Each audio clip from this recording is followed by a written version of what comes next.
मी बोरकर गुरुजी, विश्व ज्योतिषाचार्य,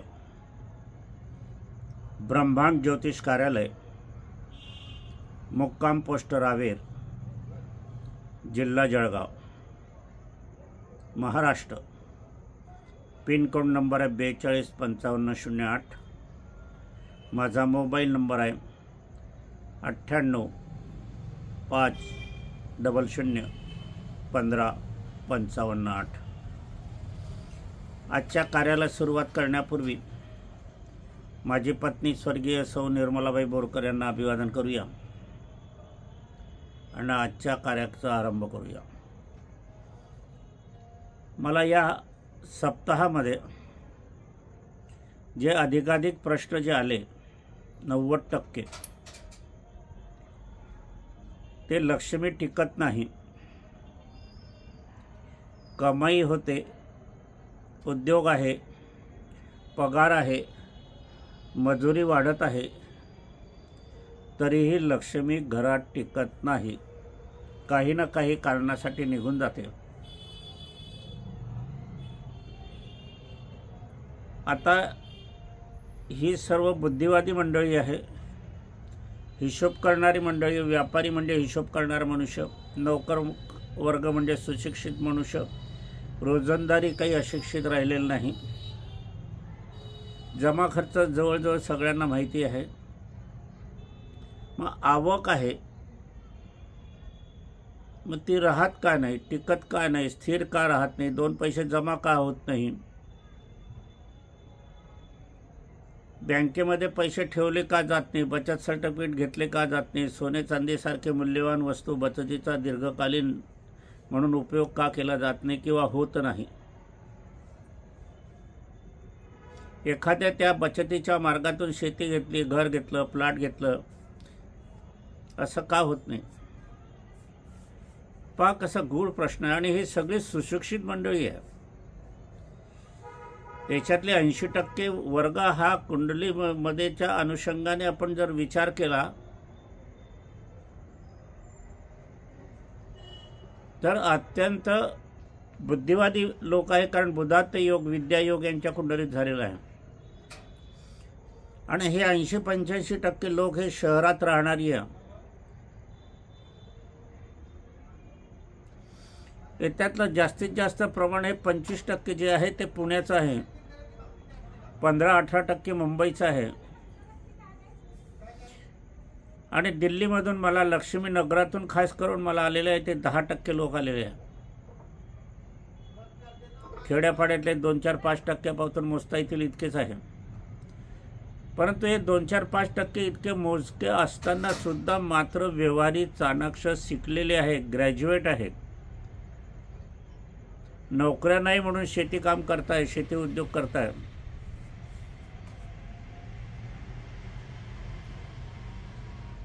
याच्यातले जवळजवळ 8 ते 10 लोक गणिततज्ञ आहेत, BCom MCom झालेले लोक आहेत। आता हे गणितात माहिर असलेले, जमा खर्च ज्ञान असलेले, कुठे खर्च करावे, कुठे कमाई करावी, कुठे शिल्लक ठेवावं याची माहिती असलेले ज्ञान संपन्न असे लोक असताना मग घरामध्ये लक्ष्मी टिकत का नाही, कर्जबाजारीपणा का होतो, मग इथे तर ज्योतिषशास्त्र आमचं खरं ठरते, कारण कुंडलीमध्ये जे आहे तेच खरं आहे। आता असं असताना माझं 76 वय आहे, मी अत्यंत गरिबी स्थितीत होतो, माझ्या घराला दारं खिडक्या पण नव्हती, कुत्री मांजरं आमच्या शेजारी येऊन बसायची, झोपायची। फोटो असले तर मी एखाद्या वेळेस दाखवेल तुम्हाला।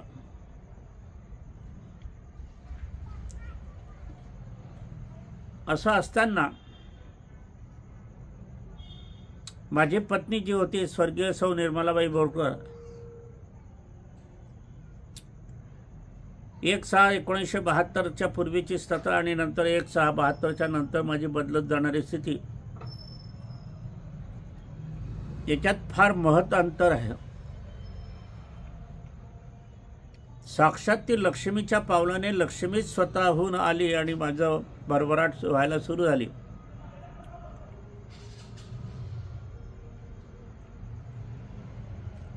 जे आम्ही सरकारी जागेत राहत होतो, भाड्याच्या जागेत राहत होतो, अनेक वर्ष काढली. 1 किलो तेल महिनाभर पुरवायचो, तूप कधी पाहिलं नाही. असे दिवस काढत असताना मात्र तिच्या पावलाने जी लक्ष्मीची सुरुवात जी झाली ती आस पावेतो. तिचा आशीर्वाद अजूनही आहे मला. आता आशीर्वाद, पत्नीचा आशीर्वाद कसा असतो ते ती लक्ष्मी म्हणून आणि ती माझी गुरु आहे म्हणून.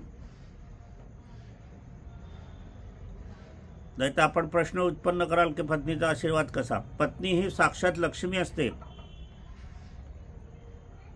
आणि ही लक्ष्मी पत्नी, घरामध्ये जी सासू असते ती खरी लक्ष्मी असते, म्हणजे आई, माता, आजी. आता ह्या ठिकाणी आपण बघा की ज्यांना ज्यांना लक्ष्मी पुरत नाही, ज्यांचा ज्यांचा ऱ्हास होतो, जास्त खर्च होतो, भाड्याच्या घरात काही पिढी जात राहत आहे, आरोग्यासाठी खर्च होतात, कर्ज वाढत राहते,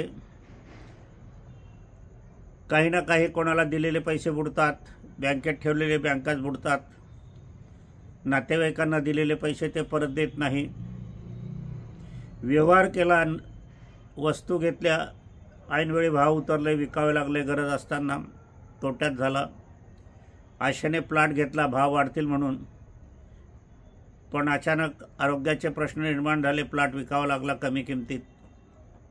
म्हणजे हे जे पैसे जातात, म्हणजे लक्ष्मी जाते निघून, याला कारणं काही असतात, असं जात नाही. कारण लक्ष्मी ही 2 प्रकारची असते, एक शुभलक्ष्मी आणि अलक्ष्मी म्हणजे अशुभ लक्ष्मी. सर्वच शुभ लक्ष्मी असतात पण तिचं रूपांतर अलक्ष्मीत होते. मी पहिलेच तुम्हाला सांगितलं की जी आई असते, आजी असते, ती लक्ष्मी स्वरूप असते आणि वडील असतात ते नारायण स्वरूप असतात. आता का? कारण ते पालन करते असतात आणि पालनकर्त्याची भूमिका आपण ब्रह्मदेव उत्पत्ती करतो आणि विष्णू पालन करतात. आलं बरोबर लक्षात? मग घरामध्ये जे पालनकर्ते असतात तेच विष्णू असतात आणि ती पत्नी असते त्यांची, ती लक्ष्मी असते, म्हणजे पत्नी लक्ष्मी किंवा आजी आजोबाचं लक्ष्मी. आता या ठिकाणी पहा, ज्या वेळेला ही मुलं लहान असतात, शिकतात, बागडतात, मोठी होत चालतात, सुखसंपन्नतेचं वातावरण असते, भाड्याच्या घरातून स्वतःच्या घरात येतात, मुलं मोठी होतात, नोकरी करतात, उद्योग करतात, काही करतात, आणि ज्या वेळेला मुलांची लग्न होतात त्यावेळेला त्यांच्या स्त्रिया येतात, म्हणजे सुनबाई.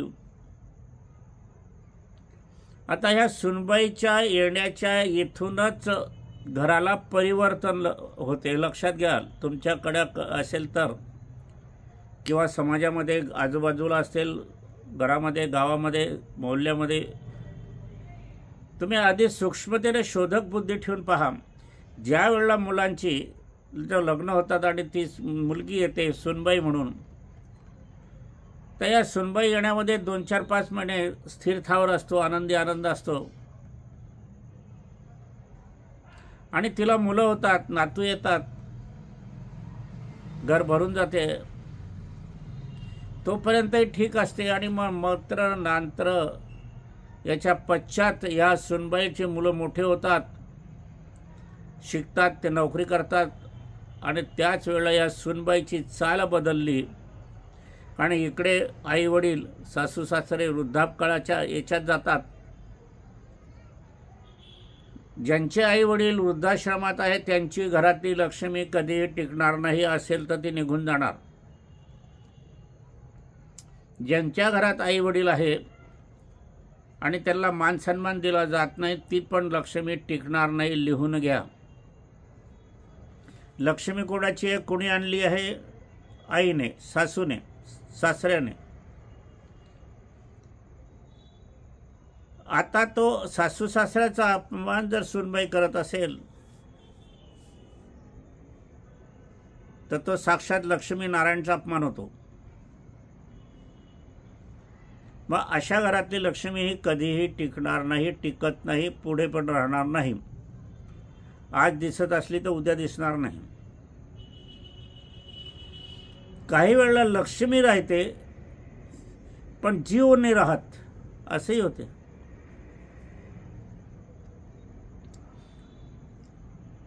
रेशनचं धान्य खाणारे लोक,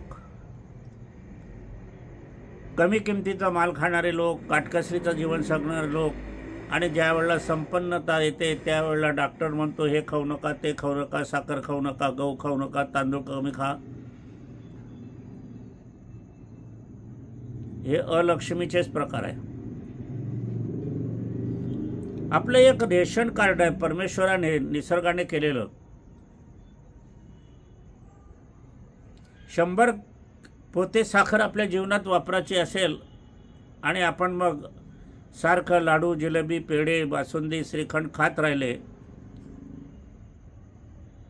तर वयाच्या 20, 25, 30 पावतर, 40 पावतर जर ती साखर संपली 100 पोत्याची, तर डॉक्टर म्हणेल आता साखर खाणं तर सोडा, पण साखर म्हणणं पण बंद करा, कारण आपला कोटा संपला आहे. त्याचप्रमाणे सुखासीन सुख किती आहे ते पण लिहिलेलं आहे आपल्या रेशन कार्डात, पासबुकात. कपडे कसे वापरायचे, भारी भारी कपडे वापरले तुम्ही, सुनबाईने भारी साडी घेतली, भारी गाऊन घेतले, भारी घेतलं, सासूबाई खादीचे वापरते, रेशनचे वापरते, हा दोष पण घराला लागेल आणि लक्ष्मी राहणार नाही. अजून एक आहे, पैशाचं एक खातं असते प्रत्येक जीवनामध्ये. आता एखाद्या आपल्याला याच्यात दिलेलं आहे की तुम्हाला 10 कोटी रुपये आहे तुमच्या जीवन आयुष्यात खर्च करायचे आहे. आता ते 10 कोटी आपल्याला मिळालेले आहे तर आपण ते कसे खर्च करणार यावर अवलंबून आहे. आपण ते काटकसरीनं जमा करून ठेवले ती लक्ष्मी तर आपल्या घरी स्थिर राहील, आणि ते आपण तुम्ही एकसारखे कपडे लत्त्यात खर्च केले, वाहनामध्ये खर्च केले, ट्रिपमध्ये खर्च केले, व्यसनाधीनतेमध्ये खर्च केले, मेकअप साहित्यामध्ये वारेमाप खर्च केले, ब्युटी पार्लरमध्ये खर्च केले. एकेकडे कटिंग 20 रुपयात होते, तुम्ही 200 रुपये कटिंगवाल्याला दिले. साधे कपडे न वापरता तुम्ही ब्रँडेड कपडे वापरले. हप्त्यातून 4 दिवस हॉटेलामध्ये जेवले. म्हणजे हे तुमचे 10 कोटी जे आहे त्याच्यातून भरभर शिल्लक कमी होईल. आणि मग एक दिवस असा होईल की लक्ष्मी तुमच्या घरात जेमतेम राहील, मग औषधाला सुद्धा पैसे राहणार नाही. लक्ष्मी ही पतीने पत्नीला पण त्रास देऊ नये. काही लोक त्रास देतात, व्यसनाधीनता असतात, पत्नीला मारझोड करतात, वाटेल तसं बोलतात, तिचा हौसमौस करत नाही, तिला कुठे नेत नाही, 2 दागिने करत नाही, 2 कपडे करत नाही, तुम्ही स्वतः घालतात, तुम्ही बाहेर एकटे जातात, एकटेच फिरतात. बाई घरात आहे, पत्नी घरात आहे, लक्ष्मी घरात आहे, नाराज होणार आहे. ती तशी म्हणत नसली तरी कर्म नाराजीमध्ये नोंद जाणार आहे, म्हणून तुमच्या घरची लक्ष्मी पण जाणार आहे. म्हणून पतीने सुद्धा पत्नीचं. त्याच्यानंतर मग सुनबाईचा रोल तयार होतो, आणि सुनबाईचा रोल तयार होत असताना साक्षात पालन करते म्हणजे सासरे आणि साक्षात लक्ष्मी म्हणजे सासू, त्यांच्यात मंदिरात तुम्ही राहताय म्हणजे घरात राहता आहात. त्यांनीच दिलेल्या उद्योगावर, त्यांनीच लावलेल्या नोकरीवर, त्यांनीच दिलेल्या शेती जमिनीवर, त्यांनीच अधिक उद्योग उभारणीवर, नंतर तुम्ही जर त्याच पैशावर उद्योग करत असला, त्यांच्याच घरात राहून उद्योग करत असला, म्हणून तुम्ही म्हणत असले की मी कमाई करतो ते एक खोटं आहे. मी जिथे आलं ना तिथे गर्व आला. माझ्याकडे एक गृहस्थ होते, फार गरीब स्थितीत होते. फाटके चप्पल होतं, फाटका शर्ट होता. माझा पण तीच अवस्था होती. परंतु ते आईवडिलांना इतका आदर देत होते. छोटासा व्यवसाय होता, फिरस्तीचा व्यवसाय, लहान मोठे चांदीचे दागिने ते विकत होते. पण त्यांच्या दुकानामध्ये ज्या वेळेला वडील येत तेव्हा हे बसलेले उठत आणि त्या सीटवर वडिलांना बसवत आणि नमस्कार करत. मी अनेकदा पाहिलंय. आणि क्वचित आई आली तर आई आल्याबरोबर हे चिरंजीव उठत आणि साक्षात साष्टांग नमस्कार करून मातेला बसवत. आई वडिलांसमोर ते कधीही बसलेले मी पाहिलेले नाही.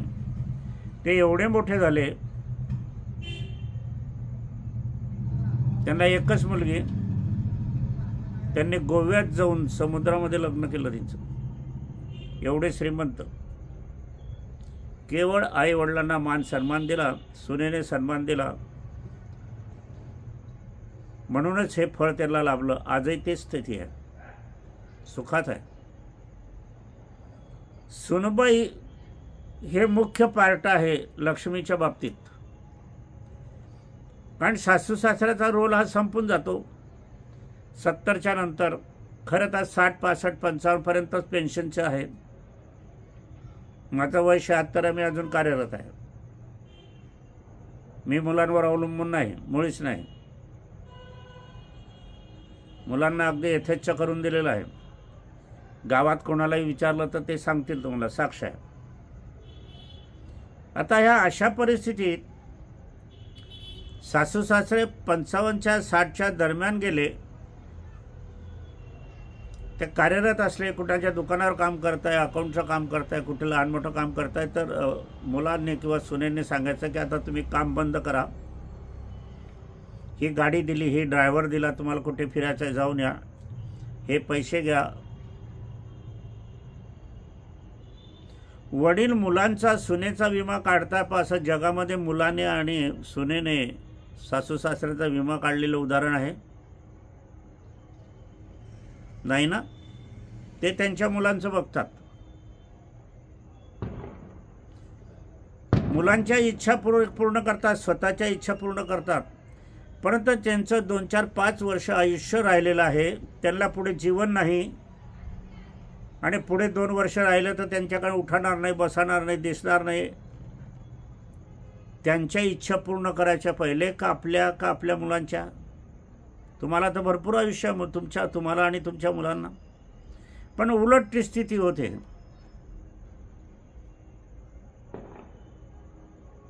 मी ज्या वेळेला समाजाकडे पाहण्याचा माझा दृष्टिकोन असतो आणि अनेकांच्या घरात जाण्याचा दृष्टिकोन असतो,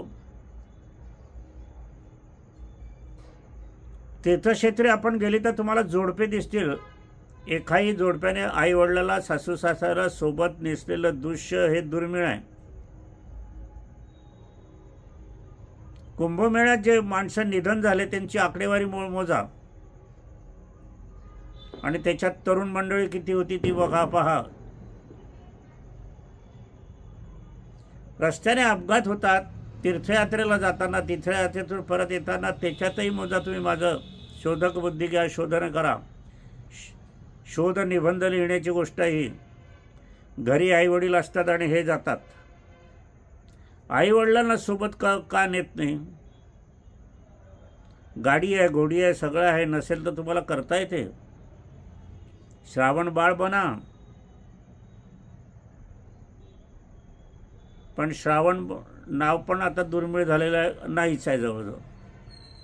पण लक्ष्मी न राहण्याचं कारण जे आपण आता शोधतो आहोत. आता याचा गोषवारा जर आपण पाहिला कुंडलीमध्ये,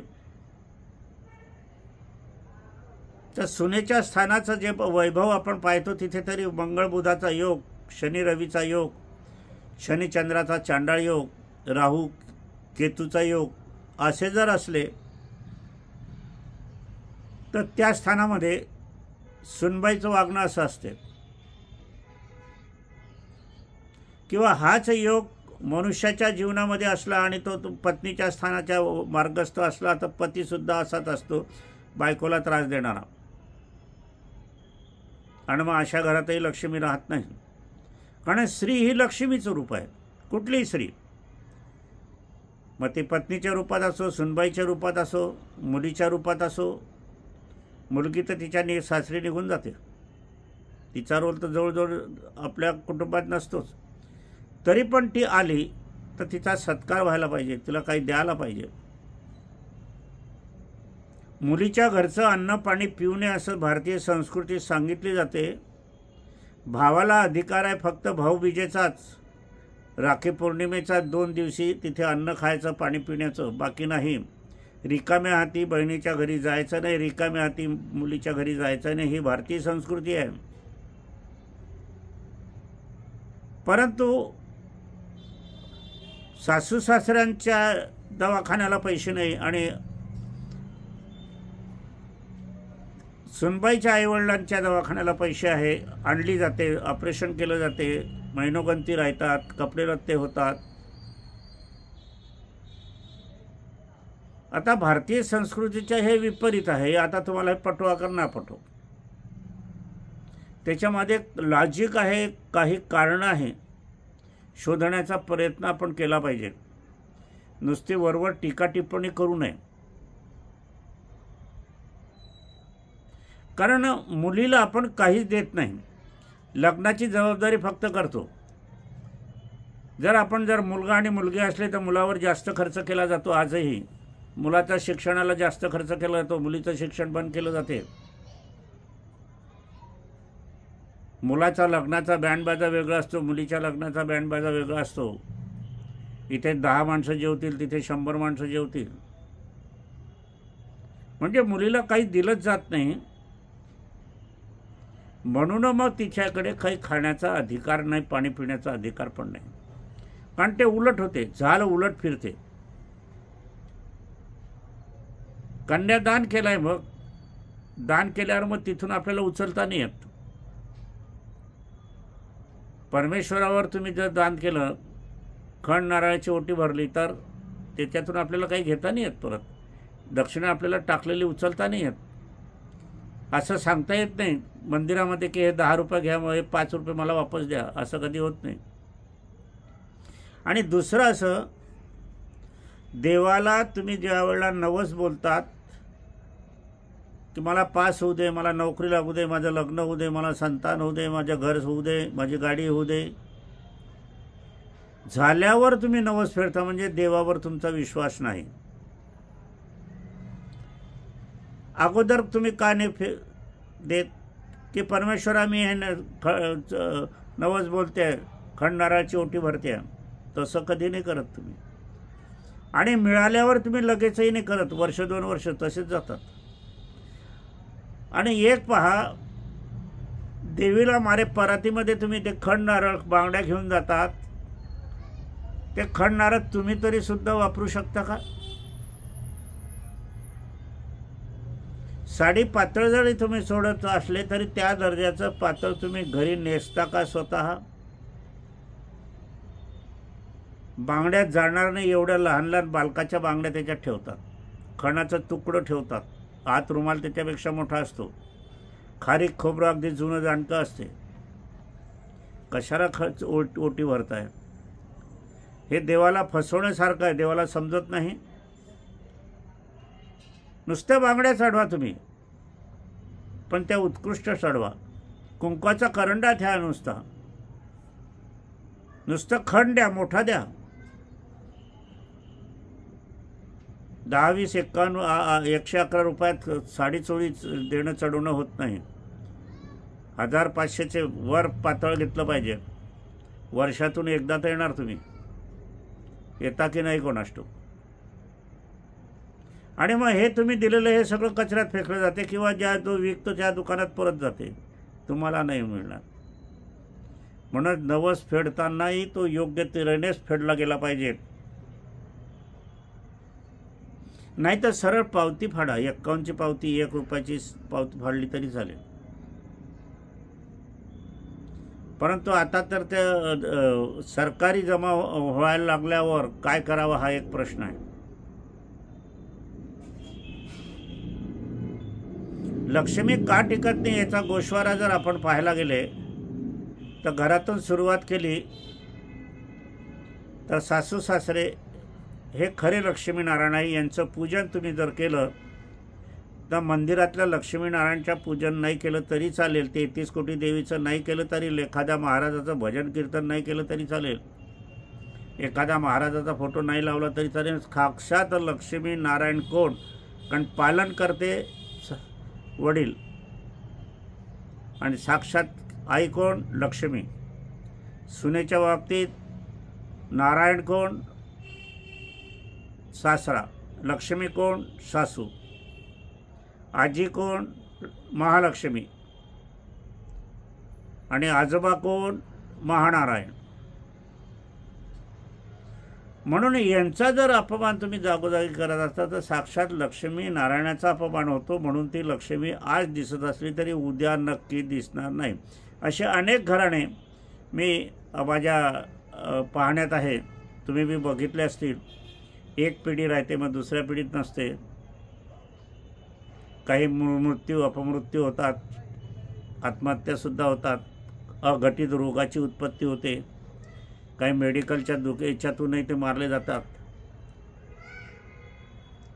आणि कोणीही मृत्यूच्या याला जर कोणी कारणीभूत असला स्वार्थापोटी, पैशाच्या लक्ष्मीच्या पोटी, तर त्याच्या घरची लक्ष्मी तर टिकणार नाही, परंतु घराणं पण टिकणार नाही.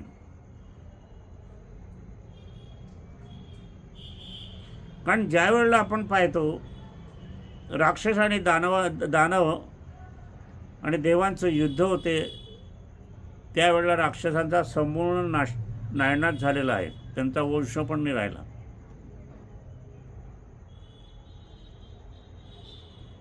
मग अशा तऱ्हेने आपल्याला उदाहरणं समोर असताना आपण नीट वागायला पाहिजे.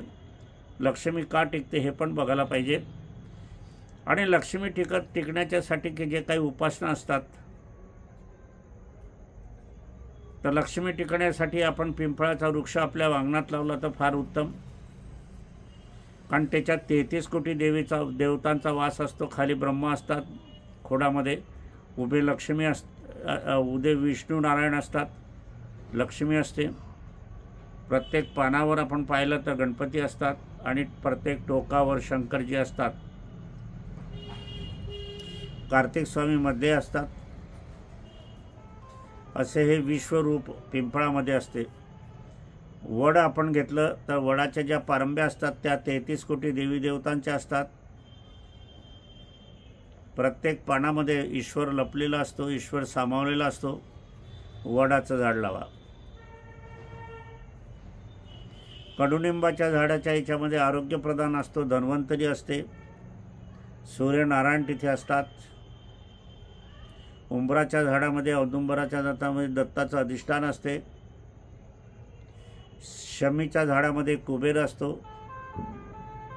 बेलाच्या झाडामध्ये लक्ष्मी असते, कारण बेलाची निर्मिती ही लक्ष्मीने केलेली आहे आणि तिथे महादेव असतो.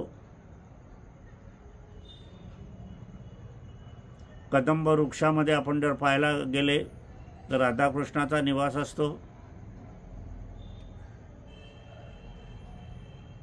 नारळाच्या झाडामध्ये गणेश असतात. ही सर्व झाडं तुम्ही जर लावली शेतामध्ये, शेताच्या बांधावर, फुलं झाडं त्यासोबत लावायला पाहिजे.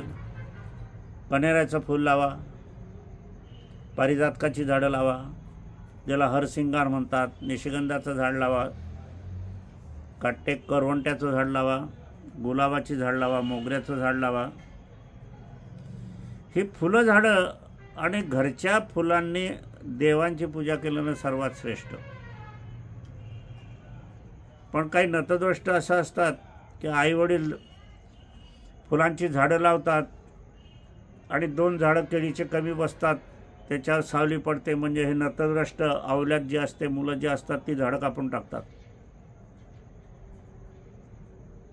2 झाडासाठी आयुष्यभर फुलं देणारी झाडं नाहीशी करणारे केळाचं झाड जे आहे, राय केळं असते, लहानसं केळं असते, सांगलीचं केळं असते, फार ते बी मिळत नाही आणि कोणी आणून दिलं तर ते लोक विकून टाकतात, डुक्कर खाऊन गेले म्हणतात, ते नाहीच आहे, ते ठेवत नाही.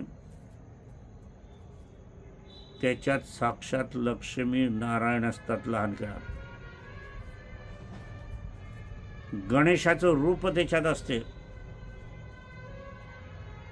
आणि असा पहिला जो हंगाम आला तो पहिलाच मग केळाचा हंगाम असो, मकईचा हंगाम असो, गव्हाचा हंगाम असो, ज्वारीचा हंगाम असो, केळीचा हंगाम असो, पहिलं फळ घराच्या देवाजवळ ठेवा. देवाजवळ, ईश्वराजवळ, इतरांजवळ मुळीच नाही.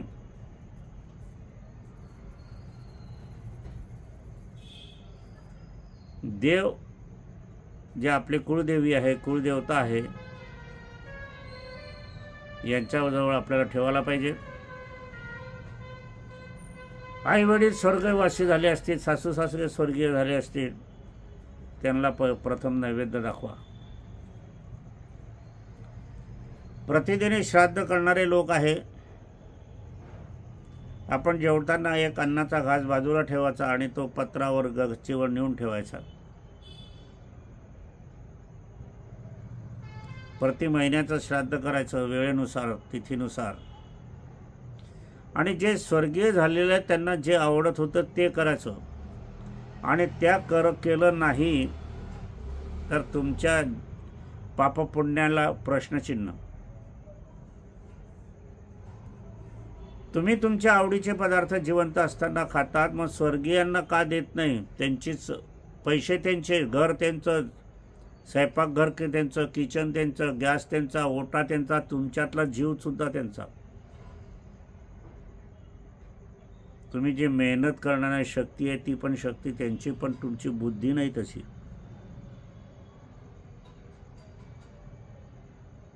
म्हणून अनारोग्याची स्थिती, मनातल्या इच्छा पूर्ण न होण्याची स्थिती, अघटित होण्याची स्थिती, दुर्घटी होण्याची देखील, दुर्विचार सुचण्याची स्थिती, व्यसनाधीन होण्याचे योग, चुकीचे मित्र लागण्याचे योग, चुकीच्या संगती लागण्याचे योग, अपघात भय, ॲक्सिडेंट भय, अनारोग्याची स्थिती, गंभीर दुखणे, नुकसान होणे,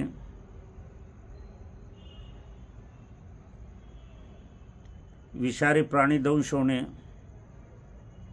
अचानक अनपेक्षित आपत्ती होणे, एखादं संकट येणे,